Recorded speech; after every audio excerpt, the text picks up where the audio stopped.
Are you the kind of person that wears underwear under your running shorts? Well, if you are, then you're in good company. Today we'll be sharing stories from our past, playing some games, and maybe even performing a live sketch or two. Let's thaw out your supermarket bought apple pie, turn on the oven, grab your knitting needles, a blanket, because it's time for three old friends to sit around and sew a new patch into their quilt of friendship. So join me, Dion, along with Christian. Welcome to Patchwork. And Josh. Welcome to Patchwork. Now, guys, before we get started, I just wanted to quickly mention something that happened to me back in December. I went to the Meredith Music Festival, which is a camping festival. It's an hour and a half out of Melbourne. I went along with my normal group of friends, and Christian actually came along this year with his other Italian friend, Toddy. Excuse me? It's relevant. It's Unnecessary. relevant. Absolutely relevant. Okay. So he came along. It was great. And at one point in the weekend, we're all sitting around, maybe 10, 15 of us, and we were discussing one of the other people in the group who brought some is it Challah, the Jewish bread, Dion? Challah. What is it? Challah. In Challah. Go on, say it. It's challah. Challah. Okay. Challah. All right. So brought some God. challah. Such a skip. And we were talking about how moist and juicy it was, and how What? Are we talking about the same thing? No. You're talking about challah that's moist and juicy? yeah, as What in are it's you talking about? because the conversation got as opposed to panettone, which is always really fucking dry. Unbelievable. Yeah. This is what we do. You not agree? No, I don't agree with the premise that challah is moist and juicy. As in compared to a very dry panettone, which we'd all experience. Okay, Josh. Now, okay. If I'm putting challah next to steak, which one is moist and juicy? Okay, juicy was probably a really bad choice of words. What about moist? One of the most hated words in the world. Do you regret that? Don't you love biting into a nice bit of challah and it's squirting out?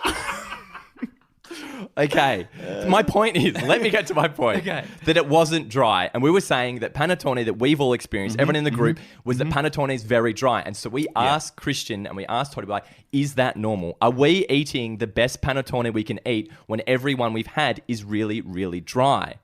And they both looked at him and went, roll of the eyes, and go, oh, these guys don't know. And then Toddy went, well, we could get some. Like, what are you talking about? He said, I brought some. So, at a camping festival, an hour and a half out of Melbourne, Toddy brought a panettone. And the key difference was, he's like, you don't want it in the box from overseas because it's imported. You want it local from a deli. I brought this from a deli and it was delicious. We're a grassroots movement, but we're trying to train the public into how to consume panettone correctly. Did he bring a whole one? Yeah. A whole one? The best. Yeah. And it was like, it really felt like he didn't make a big song and dance about it of, hey guys, I brought it. It was literally wait until it naturally came up in conversation. I was like, by the way, guys, I brought one. So no worries. That's so good. I don't think I've ever bought challah to a music festival. I'm not sure. Actually, that reminds me. My girlfriend made challah once. It's quite a difficult thing to make. You have to I don't know, mix ingredients. You have to braid it, then you have to put sesame seeds on it. It's a big thing. So I told a friend of mine, I said to my friend, hey, my girlfriend made challah, and he was like, oh man, I'd love to taste it. I absolutely love to taste it. So I thought, oh, okay, how am I going to do that? Anyway, to cut a long story short, I ended up sending in an express post satchel challah to him that he had to sign for. And what was the distance? Where was it going from and to? From the north of Melbourne to the north of Melbourne. Ridiculous. Yeah. Jump in a car, mate. No, but would that have been as funny? The best thing would have been is that if he wasn't home at the time and he had to collect it from the post office. Well, they said, we just left it behind the bins. How much did you send him? Really not much. It was sent in a Ziploc bag as well. And I got videos from him and of him opening up the package. He had no idea what it was and tasting it, and he really, really enjoyed it. But it was important to keep it in a Ziploc bag so it retained its freshness. It's and its moisture. Yeah. Was it dry or was it moist? It's never been moist. That's a misnomer. Don't spread that rumor to non-Jews. Now, Josh, it's all well and good making fun of Andrew and I bringing panettone down to Meredith Music Festival, but there were 3 entire loaves of challah at this music festival brought by people in our camp. We only had, 15 people? Yeah, 15, 20, something like that. And at any given time of any given day, you could have as much challah as you wanted, to the extent that at one point in time, we were at the Supernatural Amphitheatre where all of the dancing was happening, and we looked around and one of Josh's friends, Aaron, was carrying a half-eaten bag of challah and a plastic owl. It's just the essentials down at the soup. Yeah, absolutely. We just touched on Meredith Music Festival. Now, this was the first one that I ever attended, and Josh extended out the invite to me, which was very gracious of him. But he said, what's crucial about Meredith Music Festival for your group is that you have one night where everyone picks a theme collectively and dresses up. Yeah. Which is very typical to Josh, and I was expecting him to say something about a dress up. A little bit of organised fun goes a long way. And it did. It really did. I really appreciated it. And this year's theme was pilots and tourists. Yeah, so it's kind of like airport, airline, all that Yeah. kind of thing, jumping on a plane, all that kind of stuff. Moist pilots and moist tourists. So I ended up going as a tourist. Now, to dress up like a typical tourist, I went and I bought... I've got a big kind of Hawaiian shirt, and I've got some cargo shorts, and then long white socks with sandals. Sandals, beautiful. But then to top it all off, I got a bum bag, and I got a camera bag. Oh. I could not believe how practically dressed I was. Yeah. That if I could dress like that every single day of my life, I 100% would. I had so many pockets to put everything in. I ended up going out with nothing in my actual pockets, but my bum bag had my phone, my wallet, a camera, some Dettol, some handy wipes, some gum, some mint. They've got it right. The tourists have got it right. Yeah. But is it American tourists in particular, or is it all tourists? Because you see people dress so poorly when they're sort of overseas. But so did you feel a bit self-conscious that people would think, oh, he's actually dressed like shit? Yeah, I think that was the Yeah, that's what people are thinking. He's a tourist come to Meredith. Stumbling upon Meredith music. Taking photos with his disposable camera. But it got me thinking, when will we get to the age, or is it an age or is it a personality thing, when we finally stop dressing for style and start dressing for comfort? Yep. When is that? Because who is sick? I'm sick of skinny leg jeans. It's too hot. Yeah, I have to wear them for work. As soon as I get home, first thing I take off. But the thing that's happening with my what I used to think was a plethora of clothes and shorts, particularly the shorts, they're all going. They're all on the way out. I've got saw tears that. in the arse, tears through the pockets, and it's getting to the point where I'm nearly not wearing them. Yeah, but doesn't stop I you love from, doesn't stop you from wearing them though, does it? No, not yeah, I yet. saw your full ass cheek today because you were wearing Yeah. shorts with it all exposed. Yeah. Yeah, I don't think... See, I've got a pair of ruggers, which coincidentally I wore... Sorry, ruggers? They're a pair of rugby shorts that were around maybe in the mid-90s, I think. And they've since been renamed to shorts. Why are they called ruggers? Well, So why do you call them ruggers? Sorry, in my brain, anytime I say shorts, I say ruggers. But it's not. What? It's not an example of one of those items that gets to dominate the name of the whiteout. Yeah, exactly. Yeah. Like we've spoken about before. We've stuck with shorts as Yeah, opposed to yeah. ruggers. No Yeah. one moved across to ruggers. no one moved to ruggers. No. I just Googled it. Ruggers is a thing. Yeah. Yeah, ruggers, they're everywhere. Wait, they're still around? Yeah. Aren't they Heaps of just like sports shorts? So basically, I've had these since I was about 8, and there are holes throughout. It's like a rat has had a field day on these. A rugger things. rat, yeah. There are holes everywhere, but I can't get rid of them. But are they just a houseware? Well, I crossed Down the the shops. line. Down the shops? I wore them at Meredith the entire Oh, time. that's fine. Really? But there's a permanent brown stain at the back that What's that from?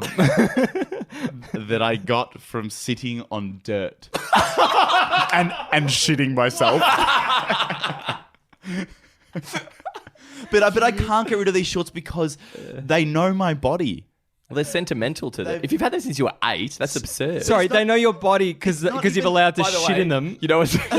You know what's great though? Christian's body hasn't changed. He was 8 years old. I know, still. I told you I was a very fat little boy. Just blew out. And like, well, buy all the clothes for the next 30 years. But you know that Every patch we're talking about Christian's weight.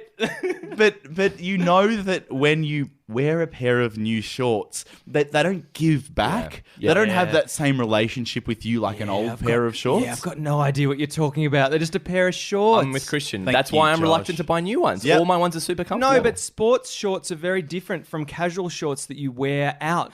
Actually, here's a question for you. The shorts that have an inner mesh in them, do you wear underpants with them? Absolutely. What? Okay, Josh, and this isn't Why a would joke. you not? No, Josh, no, you're such a smart guy. Okay, for everyone who is listening to this, understand that for the most part, Josh is incredibly intelligent, but there are moments where his brain just snaps. Doesn't snap. Hey, Stays Josh, on track. why would you wear 2 pair of underpants? Not underpants. What are they then? They're a bit of mesh. Why have them? What's the point of them? Stop your balls bouncing around. That's the point of underwear. So you put the mesh there. No, because you don't want it No, all no. hanging out like that, mate. You got to keep everything nice and tight and absorb any moisture. No, that's the point of underwear. Yeah, once again, Josh talking about moisture. Yeah, so the mesh doesn't do enough of that job. The mesh is a poor man's excuse for a pair of underpants. So you've got to wear the underpants. Hang on, why would they put it there then? Thank you so much. I don't desire them. I should preface this by saying I've never owned a pair that had mesh in them.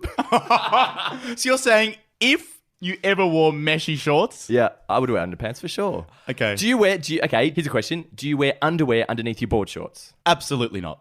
Absolutely Okay, not, because thank I you. wear meshy shorts when I go in the water. Oh, you got meshy board shorts. Okay, that's fine. Because the thing that annoys me, those people who wear underwear under their board shorts, it makes no sense because they're getting wet and soaked. And the whole point of the board shorts is they dry easily and dry quickly. Why can't you use this logic to the meshy shorts? Because it's not about wetness and drying. Yes, it is. Because No, when it's you not. exercise, you sweat. Why would you want your underpants to also be sweat? How tight is the mesh netting? What do you mean how tight? It's supportive. It's supportive enough. If you're buying quality meshy shorts, you're going to get Who supportive makes enough. a good meshy short? Adidas. I mean, that's all I ever buy. Christian, if you could elect to have a meshy inner in your ruggers, would you do that? No. Why because not? I'm not a big fan of a meshy short. I'm a big fan of a cotton, no meshy short. Why don't you cut it out? Why don't you cut out the mesh? I've done that No, on a lot you of my haven't. shorts. 100%. You've cut out the mesh. Take a photo, put on Facebook. And I keep the mesh. No, you don't. What do you keep the mesh for? To wear with his board shorts.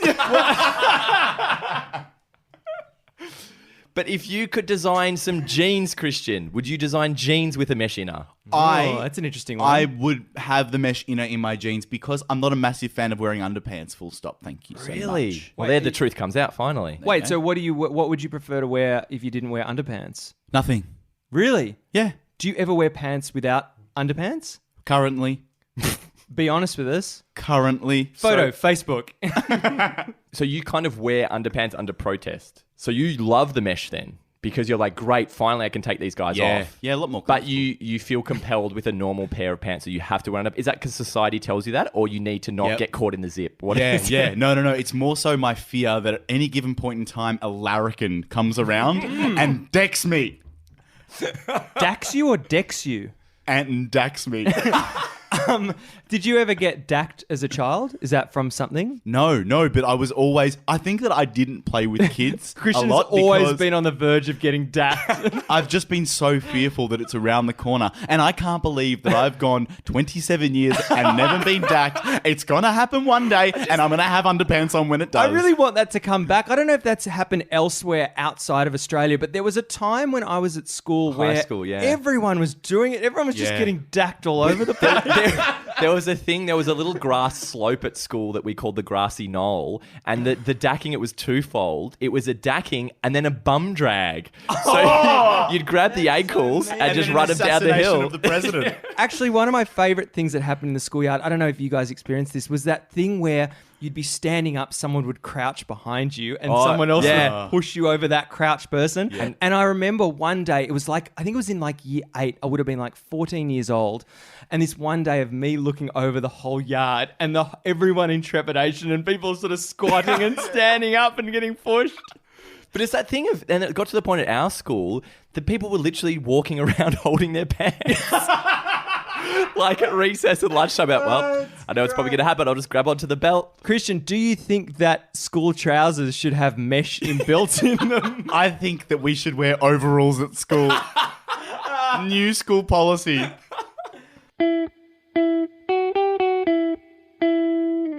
If I could iterate slightly, but still keep on shorts, do either of you own a pair of shorts that are covered with paint? Not shorts, but I do have clothes that are like painting clothes. Okay. I have a skirt that I paint in. A skirt. It's a blue lace skirt, and I'm not. Lace? I'm not joking. We'll get onto that later. That's for another time. Yeah, there's a good story behind that one. I don't understand why you don't wash those clothes, Josh. Why have it? So this is what I Because they're the painting clothes, mate. Yeah. Hang on. This goes. I've got 2 points to make. Number one, tradies are always very dirty. Okay. Yep. They are. The reason that they're dirty, and I think, is because it's a macho ploy to convince other people that you are more masculine than if you had washed your clothes, because I think being clean is not considered masculine. But do you know what? It's in paint. It's not really easy to get out of clothes, Yeah, mate. oil-based paint especially, not water-based. Yeah. Yeah. That's the reason it gets new clothes. I'm not going to waste the time and energy getting these out of my clothes because these are my work clothes that I wear when I paint. Haven't done much painting. That explains it. There you know go. What? Thank you so much. You know what? Sometimes we learn things on this podcast. Do you think Picasso had a set of shorts that paint all over it? Yes, a blue lace shorts.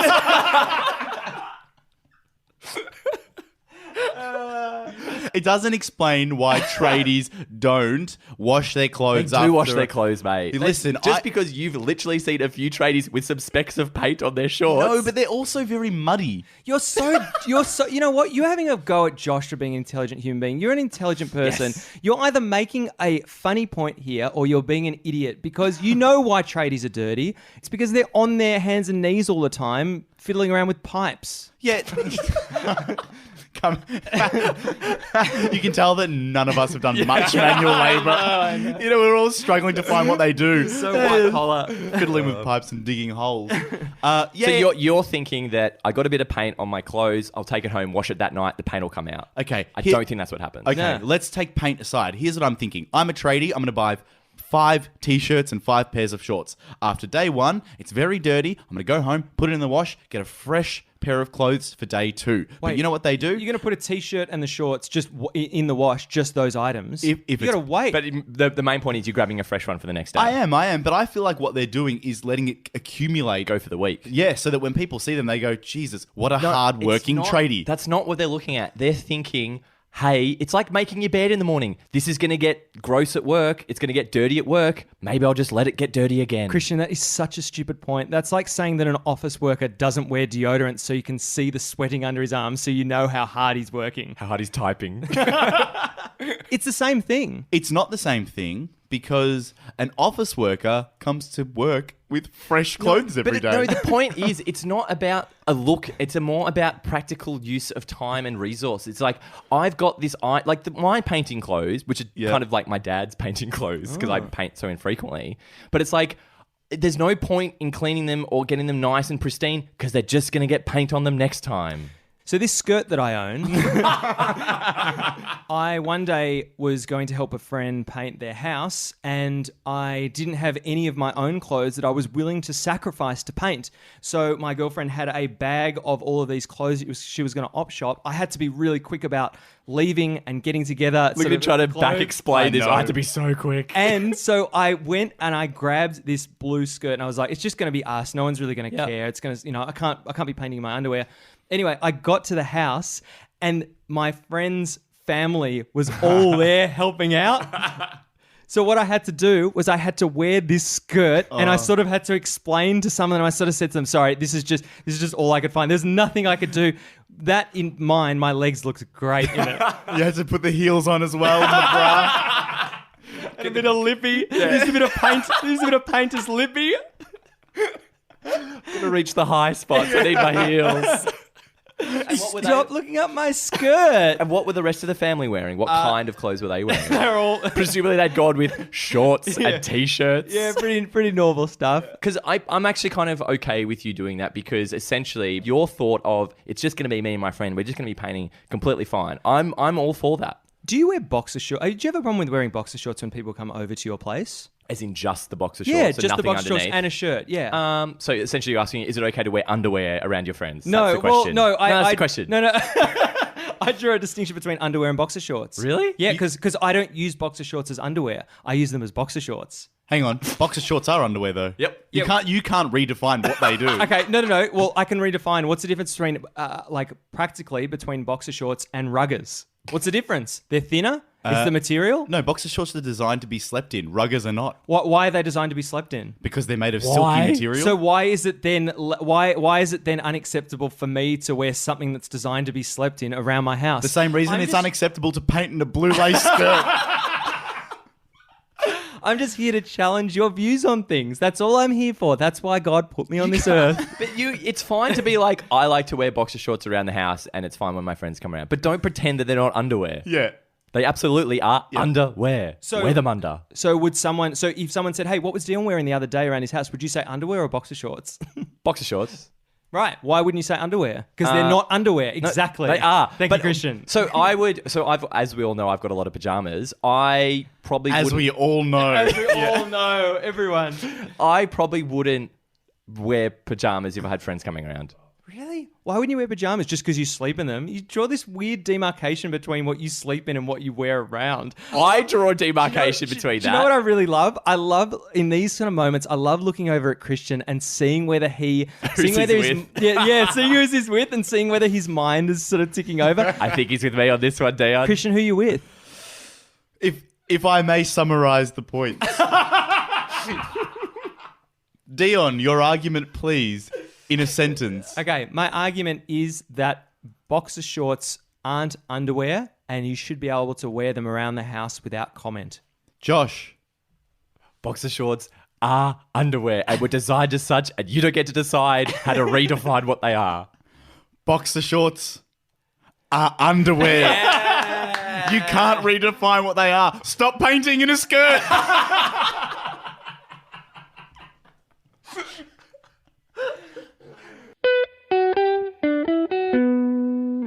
And now it's time for Oh Wow of the Week. Oh, wow. Wow. Oh, wow.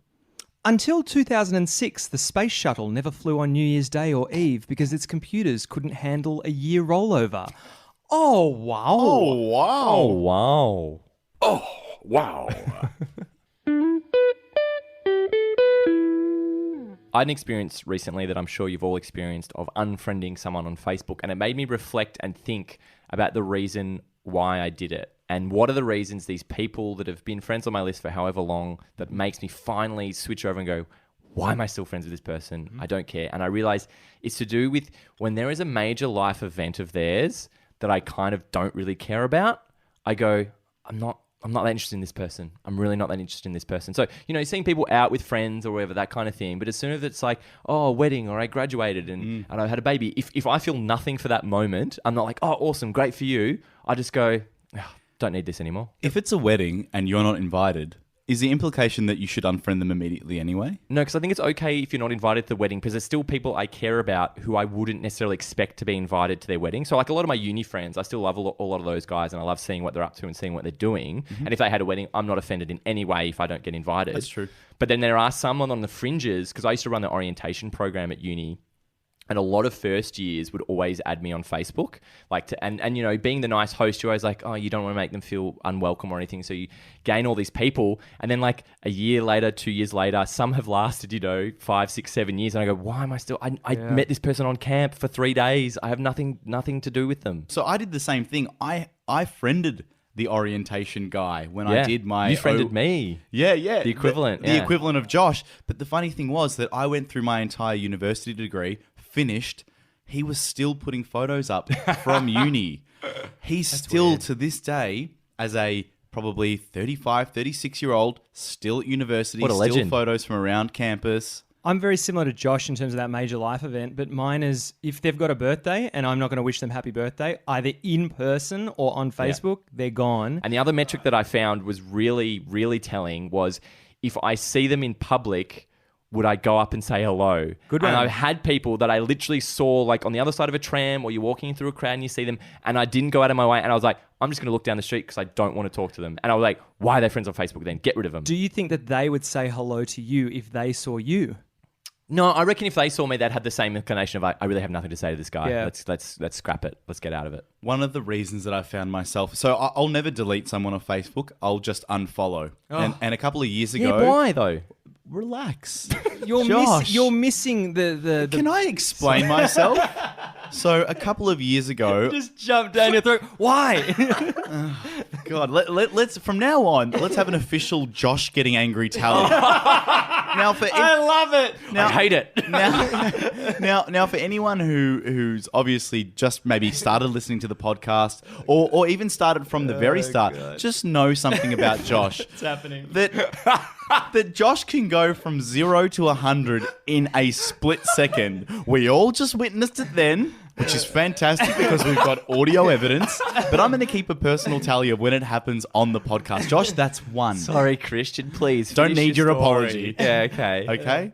So a couple of years ago, I went through this big kind of rebellion against myself where I said, you're on Facebook too much looking at absolutely nothing. You're going to tailor your feed for yourself. So unfollow every single person, irrespective of relation or how close they are as friends, and only follow pages that you think will provide benefit to you. So I did that, and I'm still maintaining that. It's like news and stuff, that kind of thing. Yeah, but people still filter through, so it's not ideal. That's a bit weird because you're almost using like reverse Facebook. Because I use Reddit and stuff for like my news, but like the friends and what people are doing, that's what I'd prefer Facebook just be. I don't need all these sponsored posts and all these fucking shitty memes. I and agree. Radio stations being like, have you ever listened to No, the but that's thing? not the sort of stuff you're following. You're following like news and people that you care about, right? Yeah, correct, Dion. Well, that's what it was originally, but now everything's just turned to shit anyway. So I agree with you, Josh. But I haven't taken that process with Instagram yet. So Instagram is just a massive shitstorm of absolutely everybody that I follow. The people who I will unfollow are the ones who tag themselves at an event, might write a status like having so much fun at the Sydney Maya horse racing carnival, and then it's just a photo of themselves.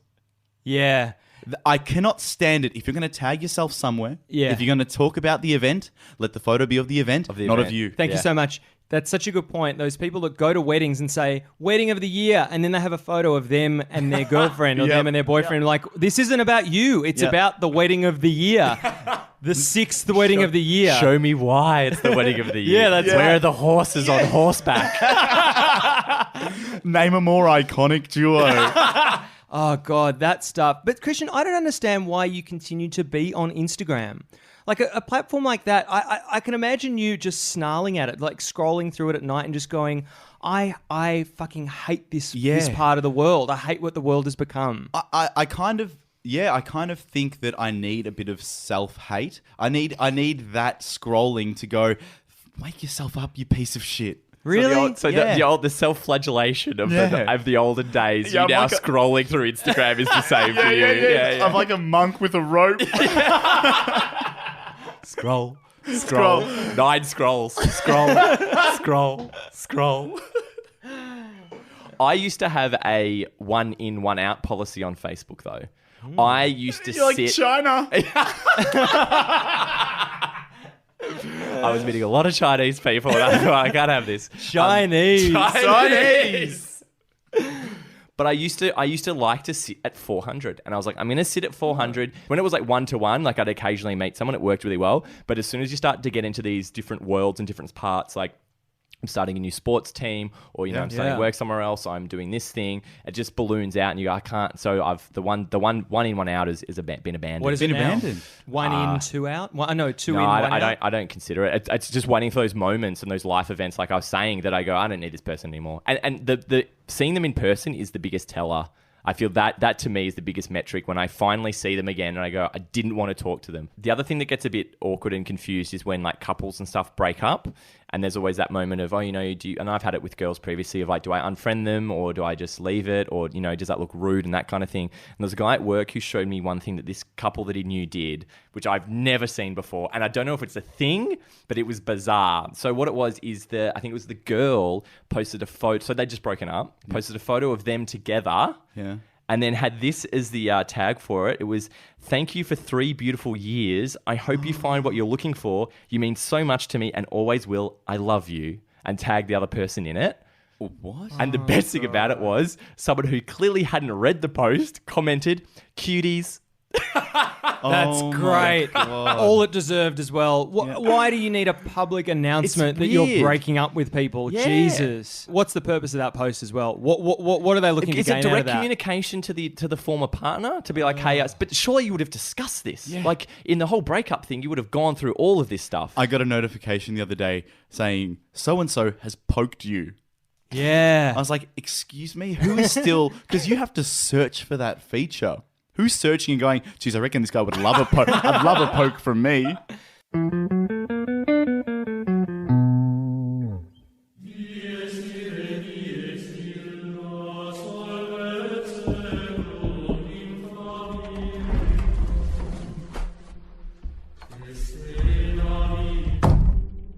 Forgive me, Father, for I have sinned. It has been 3 patches since my last confession. Thank you for returning to me, my son. Tell me your sins. Well, Father, early this week, I was 10 minutes late for work, but I left on time. Oh, my son. My gorgeous, supple son. My lamb. My roast lamb and sweet potato. I want you to understand, I know how you feel. Sometimes I'm late to my sermons and I need to FaceTime my opening prayer in. Tell me, my son, how long normally do you allow yourself between your alarm first going off and leaving the house? Well, Father, it's on a 9-minute snooze cycle, so I normally go with 18 minutes. Now, my son, was there some form of rain or something that delayed you on this particular morning? No, it was simply one extra snooze cycle. Oh, my son, you have bitten the apple of sloth. And I also had to feed my pet sloth. My son, your penance for this patch. Yes, Father. Is to touch on your Mikey whilst travelling in the free tram zone. Okay, Father, that seems fair. Thank you, Father. Thank you. I feel much better. Thank you. Be gone, my son. Oh, excuse me. Sorry.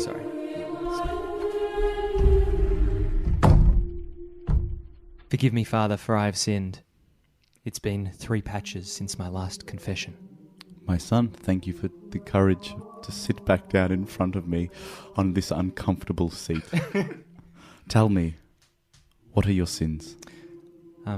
Someone else's Uber Eats was delivered to my house, but I decided to take it anyway. Oh, but that's someone else's Uber Eats, my son.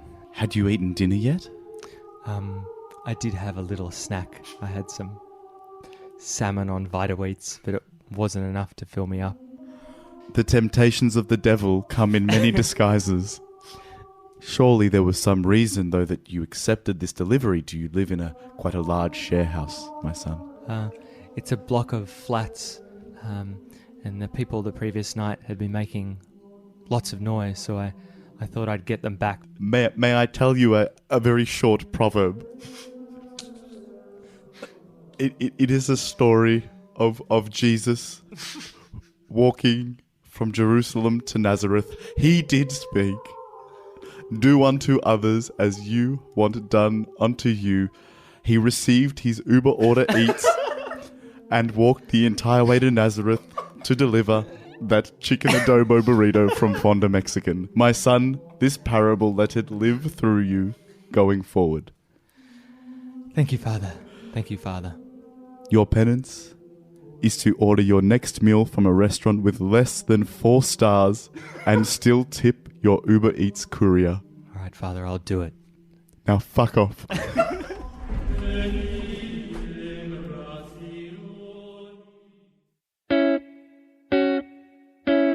So, Christian, you and I play a social sport on Tuesday nights, and the other night we were playing our finals game. So it was our big finals game. Grand final? Grand final. Oh. And what was grand final between 5th and 6th. But anyway, but what, Thank you. You missed that. But Christian waved a finger to Dion to be like, tell the truth, mate. Tell the truth. Okay, the rest of the story, I promise, will be truthful. So it came to 6:20, and that was the time the game was meant to start, and the opposition team hadn't turned up. And the organizer was pacing, and he said, look, it looks like they're not turning up. Let me try and give them a call. So he called them, spoke to them, but basically said, look, they'll be here in 40 minutes. You'll have to play a game on the other oval. Is that cool? Is that okay? And Christian kind of butted in and said, are we going to get sort of a refund for this? And the guy sort of looked at Christian and he said, no, I mean, this isn't my fault. Like, there's nothing I can do about it. This is the responsibility of the team. And Christian backed away, and Christian went, oh, no. I didn't mean that. I didn't mean a refund from you. I don't know. Like, yeah, no, of course, that's not your fault. So, Christian, I have a bone to pick with you. I got a bone to pick. And that bone is, why did you wimp out of that situation? I will explain this to you, Dion. Maybe I might give a little bit more light on the situation to you. But Josh, I hope to give you a little more context first. So to begin with, this is the second time. Now let's just call him Brian, which is his actual name, and I think he deserves to be named. So Brian did this about 4 weeks beforehand. We rocked up, and there wasn't another team to play against, and he goes, and he was just completely confused. Oh, you know, this has never happened before. And you know what, Brian? 4 fucking weeks later, it's happened again. Yeah, true. So I was a little bit peeved, Yeah. and I thought, you know what? We should be getting our money back for this. Yeah. But then Brian told us that we'd be playing on the opposite oval with no umpire. Yeah. What? And it made me go, well, surely we're getting the money back because we're literally just having a game Having a for kick. fun now. No umpire, no cones. The cones that we relied on was a guy in the other What? team who went and got all his 18-month-old, all her toys, and we dotted them around the oval. Yep. So this is the context of the game. So I was really heated. Great solution, Brian. Jesus. I like the baby toys solution. I thought that was great. Yeah. So I went in real hot-headed and I said, now listen here, Brian. Yeah. You're giving us our money back for this one here. Straight away, brow furrowed and he was ready to get stuck in. Now, this guy seems like he is a 50-year-old man who loves wearing sports clothes. Loves his ruggers. Loves 50-year-old ruggers. man. Wow, you've really encapsulated that well, Christian. 50-year-old man who likes wearing sports clothes. He appears to be a PE teacher who's just really kind of hit the lows. Rock I'd bottom. say. Rock bottom. Yeah, he's And- lovely, by the way. Yeah, for the most part. But as soon as he came back at me with a little bit of bite, straight away I thought to myself, this isn't worth the effort. I regret that decision. Dion, Yep. I did wimp out. You did I'll wimp cop out. it on the chin. I did wimp out. And there was one little piece of information that I garnered about 5 minutes later that made me so incredibly full of rage that I'm glad that I didn't see Brian again that night. So, Josh, how do you think he contacted the team to tell them that the game was at 6:20? I'd say probably gave him a phone call. Yeah, reasonable. What's a second other reasonable answer? I go phone call, leave a message, send a follow-up text. Josh, would you ever send them a WhatsApp voice memo? A voice memo? Yes, Josh. What? Would you ever send them a WhatsApp voice memo? No, I wouldn't. No, you wouldn't, because no one listens to WhatsApp voice memos. And you can also tell whether the person's checked the WhatsApp voice memo. Just call them. Give them a call. Give them You've a text. got the phone number. They're paying you. That's what you should be doing. Boys, we digress. Christian, why did you wimp out? I wimped out. I'm non-confrontational as a person. Yeah, it's understandable. But I'm with Christian because I find that myself, when I'm in arguments or that kind of stuff, I'm really bad on the spot. As soon as I leave it and can collect my thoughts and think about it, Yeah. I'm like, oh, that's really wrong. They shouldn't have done that. They shouldn't have done that. My biggest issue is, at the end of the day, what service have they provided you? You don't have an umpire. That is literally like the only thing you're paying for. Grass. Someone to officiate the game. And if you're not getting that, definitely not paying. Actually, Josh, you say that you're like that, but when you were talking in patch 16, I think it was, when you were at your house and you told those two men in your house to get out, you had no problem asserting yourself then. No, but that was different. That was not me crafting a good argument. That was me just yelling at these old men going, get out of my house. I didn't formulate the exact reasons why. And Josh had weeks of this in the lead up. If I had this for weeks and weeks and weeks, I probably would have been able to say something. But I agree with Josh. The reason that we record a podcast is we're all non-confrontational. We'd rather take our anger out behind people's backs into microphones. No, but that's the thing is that I am confrontational. So I'll be quite happy in that situation having a confrontation with someone. So Christian backed off. And what did you do, Dion, then? Did you jump down Brian's throat? Or I didn't. Or did you kiss his ring? No. Well, I didn't think it was appropriate. I didn't want to pursue getting a refund. I didn't think that was the appropriate course of action. But if I did, I probably would have confronted him about it. So I'm with Christian. You think you deserved a refund? I think I smell a Roybos challenge on the way. And Dion, did you think you deserved a refund? No, or I not? didn't. I didn't deserve a refund. Why would you not? Explain to me why you don't deserve a refund for that. Well, because for the services that were not provided to you. Yeah, I guess I felt bad. I want to maintain a good relationship with him. I probably want to play next season, I guess, in his shocking competition. You think he's going to kick you out? Oh, he probably won't go, oh, we'll and stuff then this you'll guy. go, oh, maybe we'll meet up and just have a kick down the court, guys. We'll bring some toys. How about that? Do it yourself, mate. Do you know I actually disrespect him more because he wasn't harder on us as a team for wearing uniforms? Every other team had uniforms. We just wore any coloured top and then put bibs on. Dreadful. Which, for the first time that the other team didn't turn up, he said, right, I'm not going to give you a refund, but what I'll do is I'll get you those uniforms. So he actually bought them for us. What uniforms? He bought our bibs for us. Bought or brought? Bought. I've got them. He bought them for us. What bibs do you have in AFL 7? That was our compensation, just blue bibs. Oh, hang on a second. So I was wing attack. hang on, this is new information. This is new information. Doesn't change you whipping out though, does it? No, wait a second. You need to explain why you didn't tell Christian we didn't get a refund, but he gave us bibs. No. The first time the team didn't turn up. Earlier in the season, we got the bibs. The second time... Oh, okay. Yeah. So you got repaid for the first time. Yeah. Didn't know that either, Josh, by the way. Amazing. Oh, well, I'm sorry. I'll tell you about a bib acquisition more often. Bibgate.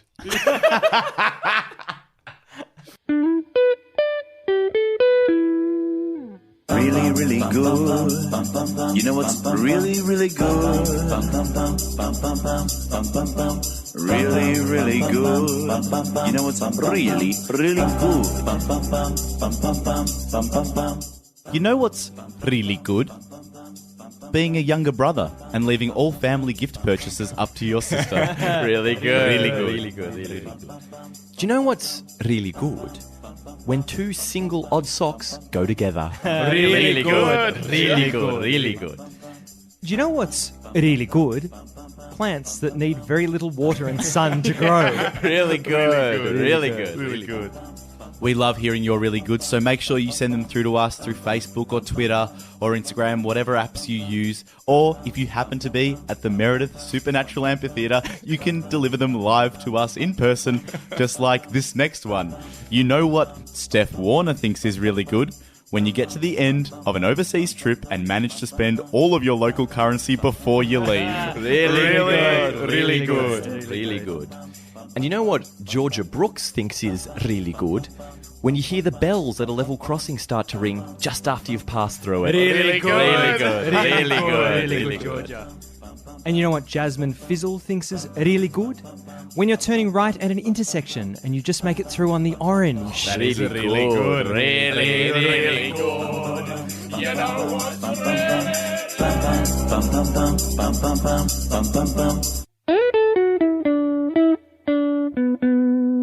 Thank you for listening to Welcome to Patchwork this week. It's been a pleasure having you. We encourage you to hit subscribe in your podcast app so you're notified every time a new episode comes out. Josh, what have you sewed in your patch this week? My patch this week was Dion presenting his social sports team with a brand new full set of blue lace skirts.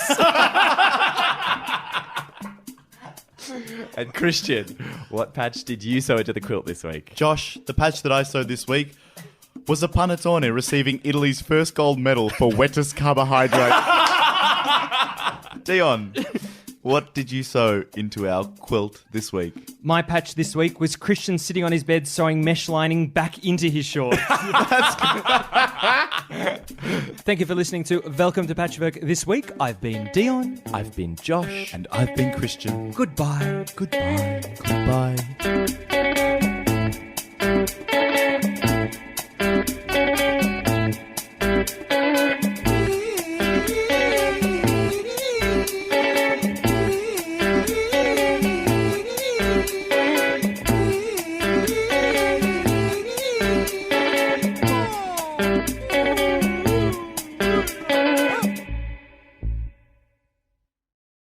Oh, No problem. So a cut.